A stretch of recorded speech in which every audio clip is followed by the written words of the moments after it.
Alors, comment préparer une ration ménagère? Bien sûr, il faut faire les courses et on peut préparer pour une journée ou pour une semaine et congeler des portions. Je vais vous expliquer comment faire cette deuxième option.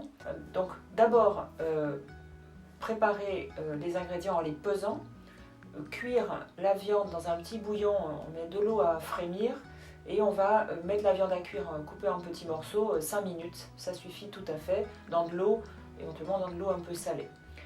Les légumes, pareil, cuits dans cette eau salée assez longtemps pour qu'ils soient réellement cuits. Et puis le féculent qui sera cuit 2 fois le temps indiqué sur le paquet et qui doit être cuit lui pour le jour où il est distribué. Il ne faudra jamais congeler un féculent cuit.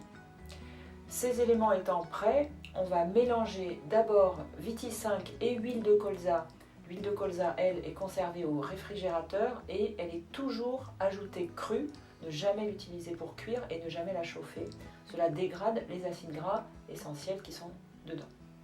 On mélange le Viti5 et l'huile de colza. On peut éventuellement ajouter un peu de sel si on a cuit les légumes s'ils ne sont pas en conserve.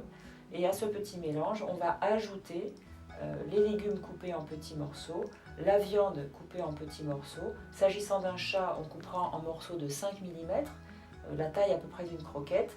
S'agissant d'un chien, la taille peut être adaptée au format du chien. Ce mélange-là peut être préparé en portions et congelé en portions pour plus tard. Si on le donne le jour même, on va mélanger avec le féculent cuit et donner un premier repas, conservé au réfrigérateur pour donner le deuxième ou troisième repas un peu plus tard. Dans l'hypothèse de la congélation, pour donner le repas, on va sortir du congélateur une portion d'un jour pour le suivant et le laisser décongeler au réfrigérateur.